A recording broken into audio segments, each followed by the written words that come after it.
Baby's World, changing your mindset.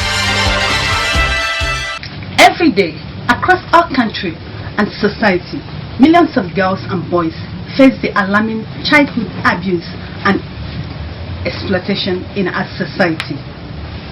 World Health Organization recently said that in 2020, depression is going to be the world's most dreaded diseases.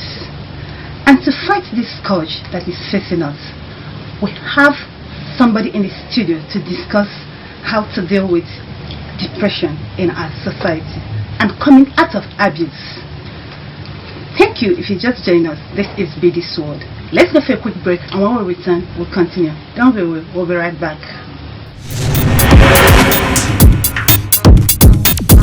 Welcome back. If you're just joining us, this is BD Sword. And today on the show, we'll be discussing a very important issue in our society. Abuse.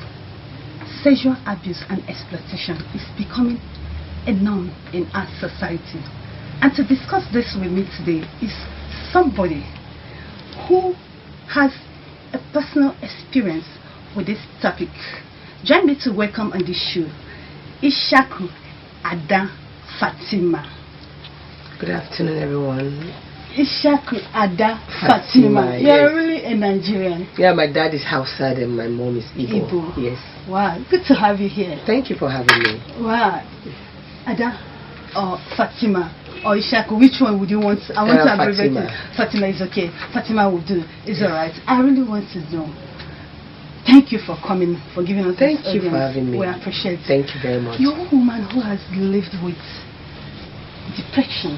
Yeah. And you're doing well, I must say. Seeing you here, sitting with you here today, I must say you're a very brave woman. Thank you so very much. Now, can you lead us a little into your story before we get to the topic of today?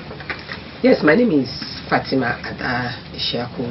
My biological dad is from Kebbi State, and my mom is from Abia State. I'm a survivor of sexual abuse from the age of 7 since I was 14, constantly abused by my stepfather, someone I thought was my dad, but at the age of 14 I get to find out that he wasn't my dad. And what was your mom saying? My mom didn't know first what I was going through, but she just started hating me for no reason. Because when I start fighting back, my stepfather would just tell her so many lies about me, and she doesn't want to listen. She will beat me. You become a threat to her marriage. Yes. She will beat me, use blade to cut my vagina and put pepper and said I'm a useless girl. And so when I want to tell her, she was like, you know what, I'm busy, I don't want to talk to you. Let me just do what I want to do. Are you talking about your biological mother? My biological mother. Yeah, she didn't know. She just believed what her husband was telling her. I was telling her, yeah. Because he has already threatened me that I cannot tell my mom what was happening. That if I tell my mom, he's going to kill my mom. And he's going to kill me. Wow. Please hold it there. Let's go for a quick break. And when we return, we'll continue. Please don't get away. We'll be right back. Welcome back. You're just joining us. This is BD Sword. And today on the show, we are talking about coming out of abuse. And my guest today on the show is Ishaku Ada Fatima. Ishaku Ada Fatima is one woman who has had experience with sexual abuse in our society, and she's here to share her experience and how she gallantly came out of it today. Now, Fatima, then when you became violent, what was he doing? He moved out of the house and posted him out of the barrack, and that was where I was saved, because we fight all the time, me and him. When he wanted to like force himself to me, we just fight, and he would just break my head, and people in the bar were like, why, since her mother died, why do you keep beating her? What happened? And you could not open up to tell them then what I was actually, because now my mom was trying to protect the family image. Yeah, no, not the family image, because my mom, auntie, I think I saw her 2016 in the US. No, 2017. She told me, she said she has to run away from the barracks because she know the story. My mom ran to her and told her, she's still in the US. She said, go ahead and write this book. I'm writing a book about it, and also how to protect the girl child. She said to me, she said, I'm going to tell you the things that you don't even know happened. So he went to her and told her that if she don't remove her hand from this matter, it's going to kill her. Really? Yeah. Your stepfather went to her? Yes, and so she told me she has to run away for her own life. For her own life, because he was like, he's going to marry me. And so she should not get involved in this situation like that. You know, so being vulnerable, and I started fighting back. I became like a wild tiger. Yeah. You know, because I just feel I've gone through so much in my life. I have this mark on my hand. My mom gave me this mark. One time he lied to my mom, and my mom couldn't, because when he came back, and my mom came back from traveling, and she saw me with all bruises all over my body, and she asked me, what happened to you? And I told her, I said, Dad beat me. She said, that was before she found out. She said, ask him, why did you beat her? He told her that she saw me with a man. Oh, God. And my mom did not listen. It's okay. So she now tore my hand with blade and put my hand into the water that I should bleed to death. And she refused to hear your own side of the story. You know, because he kept telling me that the figurine that when you talk, tell your mom I'm going to kill you and your mom. And when neighbors heard her, bandaged my hand, she never took me to the hospital. She only gave me an aspirin. So I should bleed to death. People say, why are you treating her this way? She said that as young as I am, they saw me with a man. So she believed all that he was telling her. And I told her, I said, you know what? Someday, you're going to find out that everything this man has been telling that you has been telling her about me is all lie, and it's going to be too late for you. So when she found out, and I reminded her, she started crying. And it was actually late. Yes, and it was. So she made up for everything that all the mistakes she made. All the mistakes that she made. She made up with it. Everyone knew my mom to be a very peace-loving woman. So I don't know why she got herself involved with that man. You know. Or probably why she could not give you a listening ear. Yeah. When she's supposed to. Yeah, because they've made me like he has already painted me you black to her before your mom. Yeah. And because your mother valued her marriage. Yes, more than her own exactly. children. That was why he achieved his purpose. Yes. Yeah. Because and being a calm girl growing I still have that thing inside of me. Sometimes I just want to be by myself. I still want to be calm. But from that calm girl that I knew to a very violent girl. She thought I just want to be violent. She didn't know what what I was going through.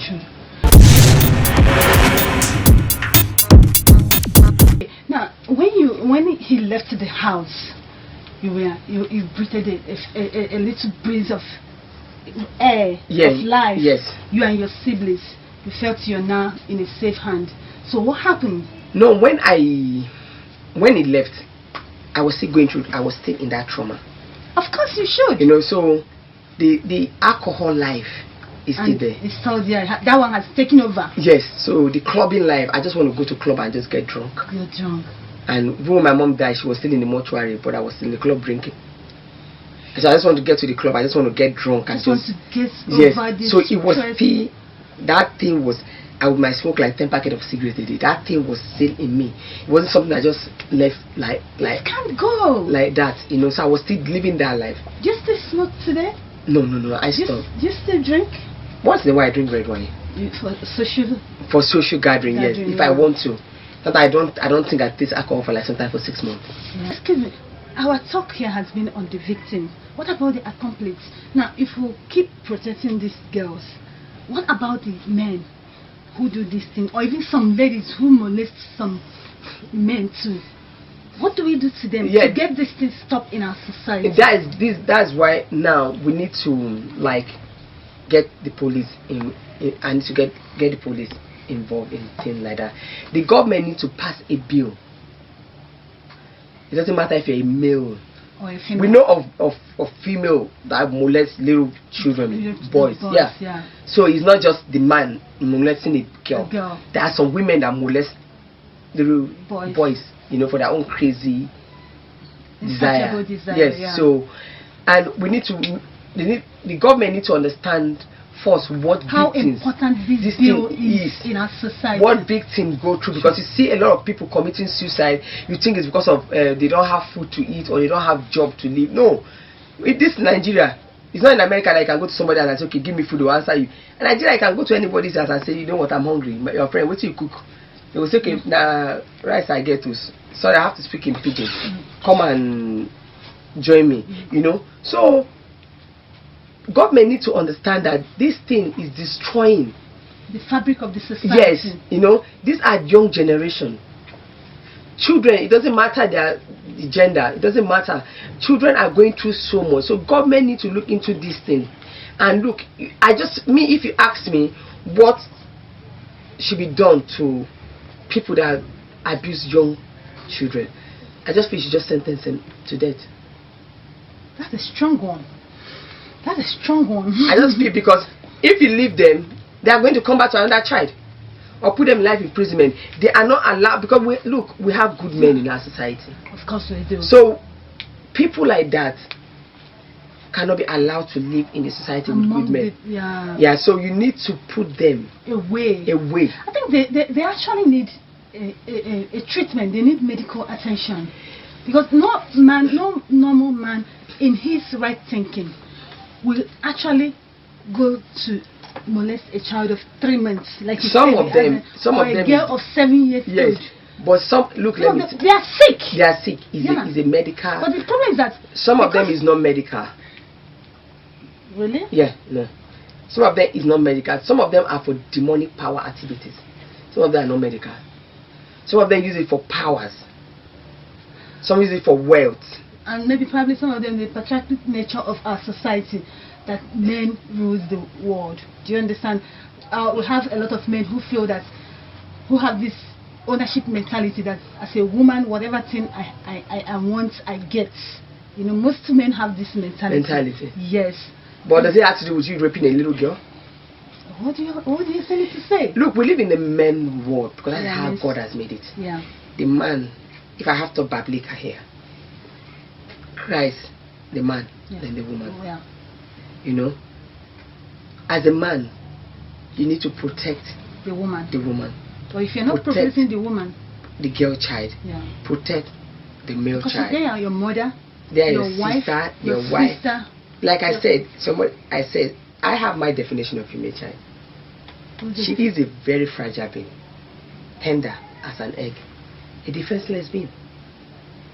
The female child is a fertile ground.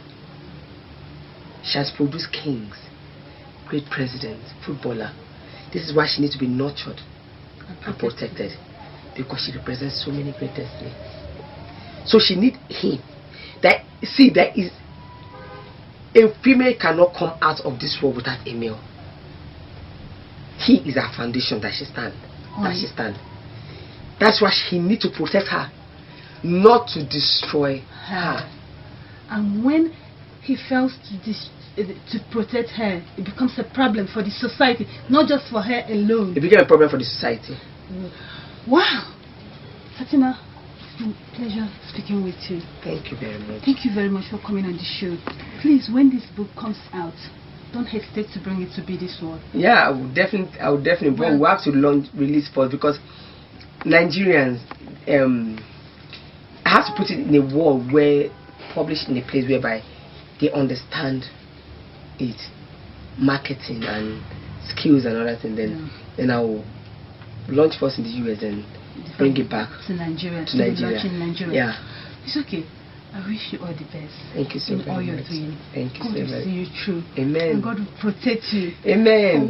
She's not a pastor. You're not a pastor. For all you're doing for the girl child. Thank you. We love you. Please just Thank keep you, pushing. Thank you. Keep pushing. Thank you. Thank you for coming on the show. Thank you. And be the strong woman that you've always been. I'll try. I'll do my best. I'm trying. I'm trying. Wow, it's been emotional, honestly, speaking with Ishaku Ada Fatima, coming from the victim herself, life experience, and a brave one. Wow, what can one say? This is the kind of society we live in. As she said, that the worst part of getting healing is speaking up. A lot of people in our society are afraid of speaking up. Fatima just said it. If you can't speak up, if you can't stand to speak and say what hasn't happened to you, you might not get the total healing that you're actually looking for. Don't be afraid to speak up. That is from where your healing will will come from. BD's World, changing your mindset. Yes, on our Today Do You Know? I hope you don't know. Like me, I don't know. Let's check what they have in that segment.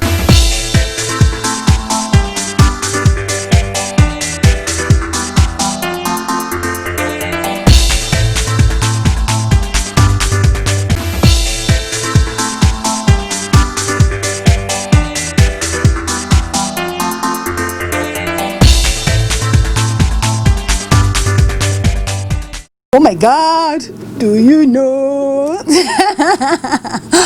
Wow, I like this segment because it brings us back memory. Majority of us will know all this, but probably we've forgotten it. But we really need to know. For you to win things in our Do You Know segment, follow us on our social media handles and you get all the details on how to win. The show is still BD's World Show. Don't go, we'll be right back. BD's World, changing your mindset. Yeah, entrepreneur Kenna. In this segment, because we have come to realize that in Africa, it's very, very difficult for small business to survive. So we're giving them visibility to help them grow their business. This is our own little way from us to them. Are you a business owner and you want visibility? Go to our social media handle, DM me, or can send me an email and we'll get back to you. It's all free. Oh my God, somebody saying it's all free. Yes, it's free. The show is still BD's World. We'll be right back. Don't get away. BD's World, changing your mindset.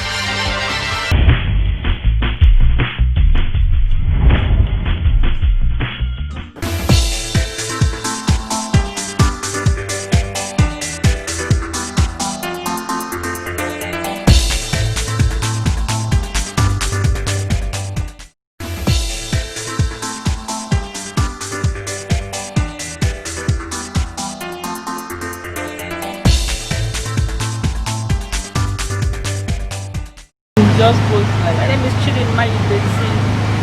Having a small shop that I'm selling provisions shop. It's good, but see, the business is slow because of economics of Nigeria. Everywhere you try, I need more money to move, like business to move. Like 200,000. You can give me 200,000. That means we move. This business more than 4 years now. So it's good. So I need money to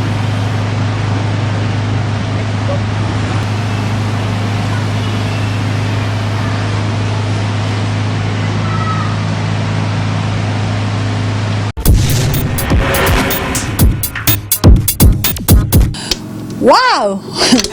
It was nice having you. Likewise, I know it was nice you having me. I appreciate all my fans, my viewers.